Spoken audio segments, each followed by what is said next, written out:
Greetings, dear listeners. Welcome to ShyMaiden, your sanctuary for the strange, the spine-chilling, and the spectacular. I'm your guide on this auditory journey through the realms of the weird and the wonderful. Today, we embark on our adventure together, delving into the eerie world of Scottish ghost stories. Case 2. The Top Attic in Pringle's Mansion, Edinburgh. So find a comfortable spot, dim the lights if you dare, and prepare to be transported to a world where the supernatural is as real as the air we breathe. Let's begin our journey.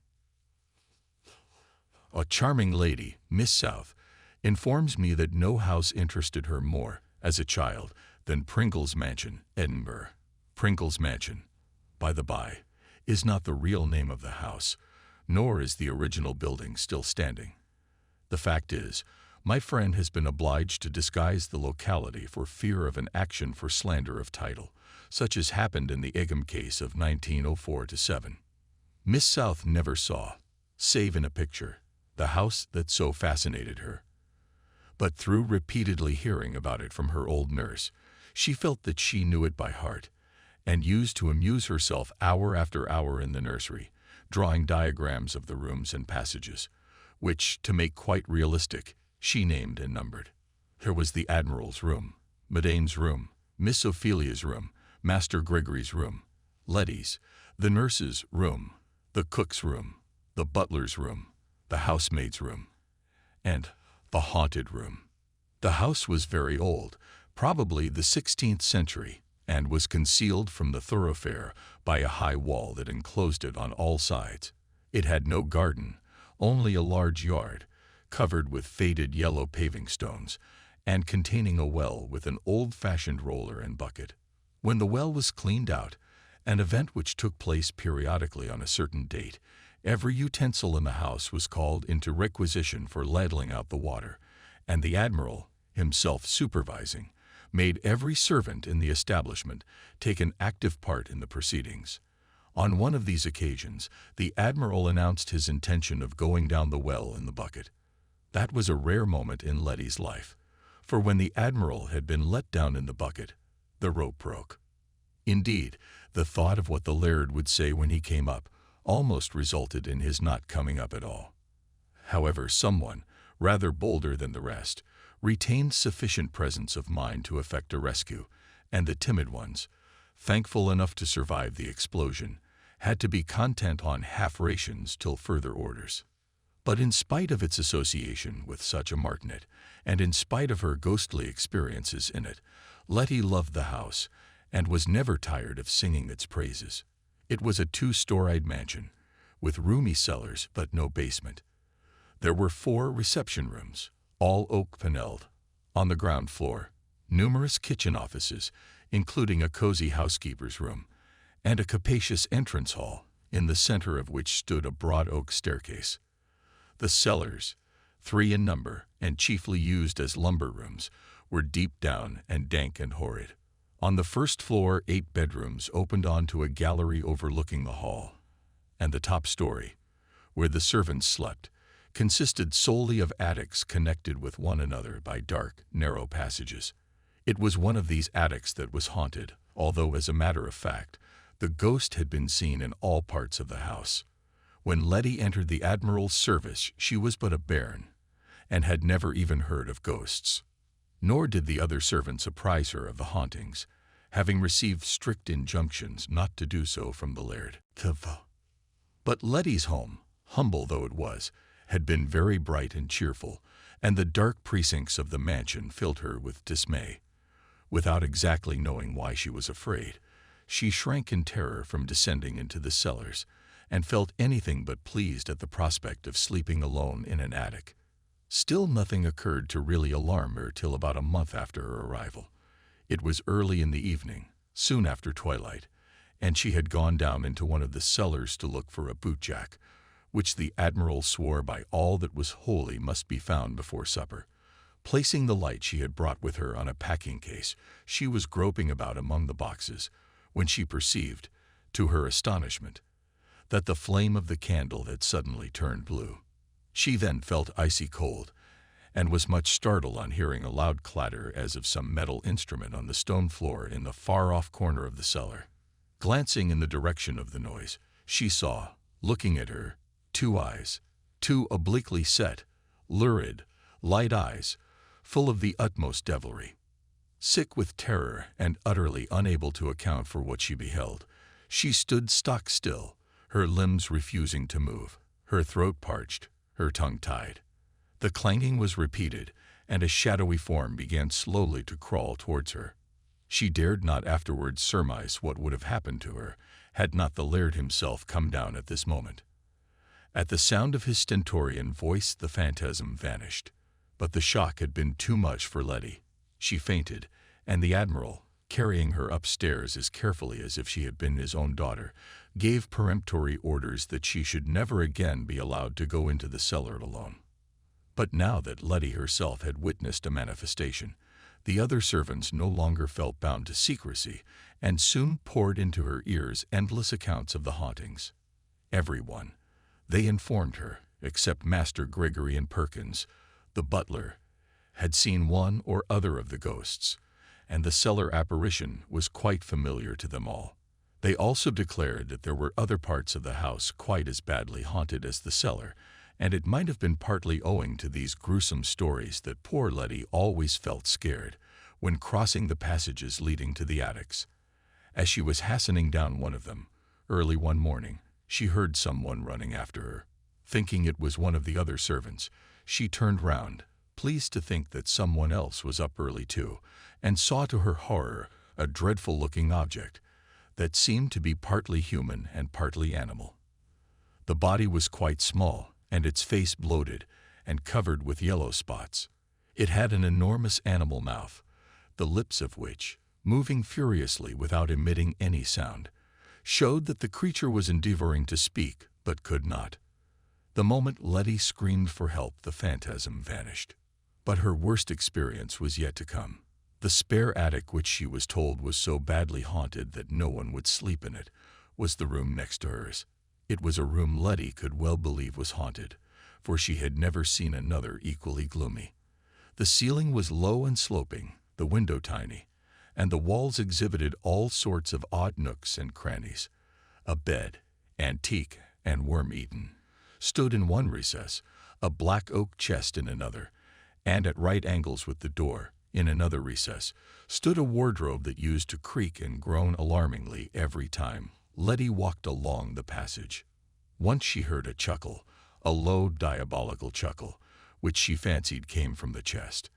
And once, when the door of the room was open, she caught the glitter of a pair of eyes, the same pale, malevolent eyes that had so frightened her in the cellar.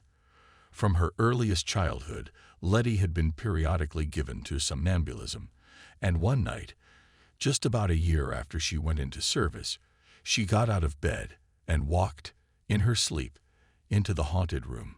She awoke to find herself standing, cold and shivering, in the middle of the floor, and it was some seconds before she realized where she was. Her horror, when she did discover where she was, is not easily described.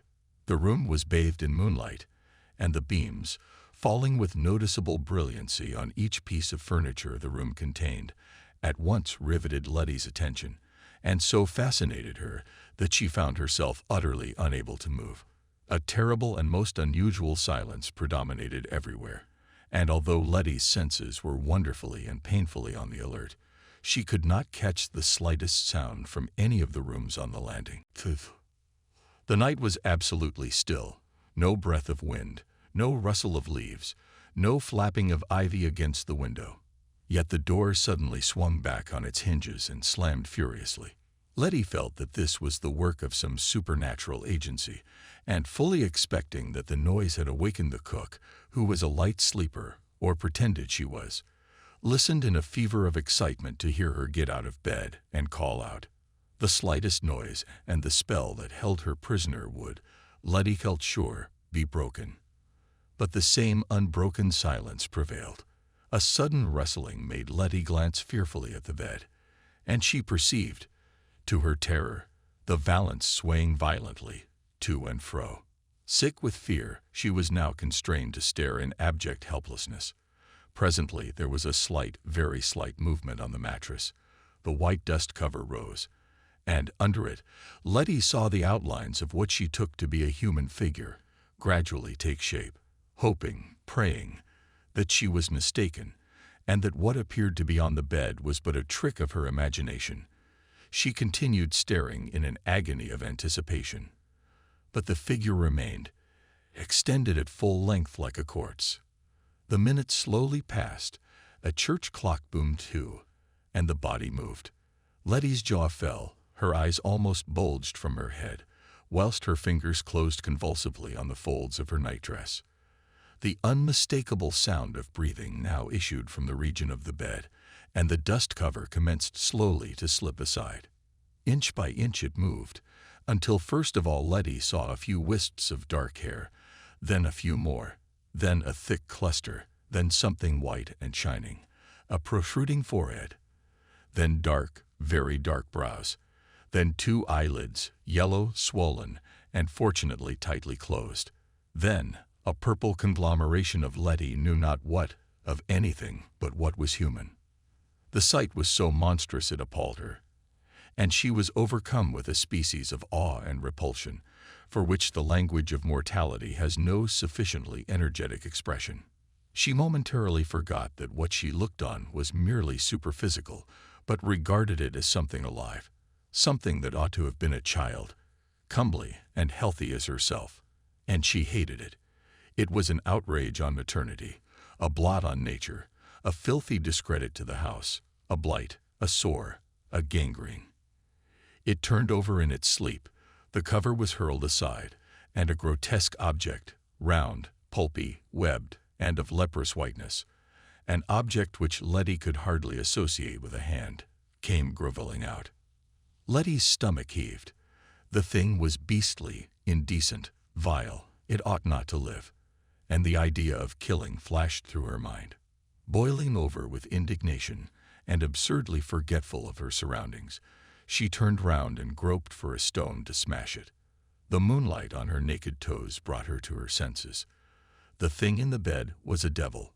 Though brought up a member of the Free Church, with an abhorrence of anything that could in any way be contorted into Papist practices, Letty crossed herself. As she did so, a noise in the passage outside augmented her terror. She strained her ears painfully, and the sound developed into a footstep, soft, light, and surreptitious. It came gently towards the door. It paused outside, and Letty intuitively felt that it was listening. Her suspense was now so intolerable that it was almost with a feeling of relief that she beheld the door slowly, very slowly, begin to open. A little wider, and yet a little wider, but still nothing came. Ah! Letty's heart turned to ice.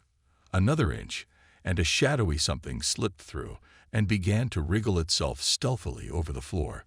Letty tried to divert her gaze, but could not. An irresistible magnetic attraction kept her eyes glued to the gradually approaching horror. When within a few feet of her it halted, and again Letty felt it was listening to the breathing on the bed, which was heavy and bestial. Then it twisted round, and Letty watched it crawl into the wardrobe. After this there was a long and anxious wait. Then Letty saw the wardrobe door slyly open, and the eyes of the cellar, inexpressibly baleful, and glittering like burnished steel in the strong phosphorescent glow of the moon, peep out, not at her but through her, at the object lying on the bed. There were not only eyes, this time, but a form, vague, misty, and irregular, but still with sufficient shape to enable Letty to identify it as that of a woman, tall and thin, and with a total absence of hair, which was emphasized in the most lurid and ghastly fashion. With a snake-like movement, the evil thing slithered out of the wardrobe, and gliding past Letty, approached the bed. Letty was obliged to follow every proceeding. She saw the thing deftly snatch the bolster from under the sleeping head, noted the gleam of hellish satisfaction in its eyes as it pressed the bolster down, and watched the murdered creature's contortions grow fainter and fainter until they finally ceased. The eyes then left the room, and from afar off, away below, in the abysmal cellars of the house, came the sound of digging, faint, very faint, but unquestionably digging. This terminated the grim, phantasmal drama for that night at least, and Letty, chilled to the bone, but thoroughly alert, escaped to her room. She spent her few remaining hours of rest wide awake, determining never to go to bed again without fastening one of her arms to the iron staples. With regard to the history of the house, Letty never learned anything more remarkable than that, long ago, an idiot child was supposed to have been murdered in the haunted attic. By whom? Tradition did not say. The Admiral and his family left Pringle's mansion the year Letty became Miss South's nurse, and as no one would stay in the house, presumably on account of the hauntings, it was pulled down, and an inexcusably inartistic edifice was erected in its place. The end. If you enjoy this journey, I invite you to subscribe and join us for future adventures. Remember, here at ShyMaiden, we're not just reading stories, we're living them. Until next time, my dear listeners, may your dreams be filled with wonder and a touch of the weird. Good night.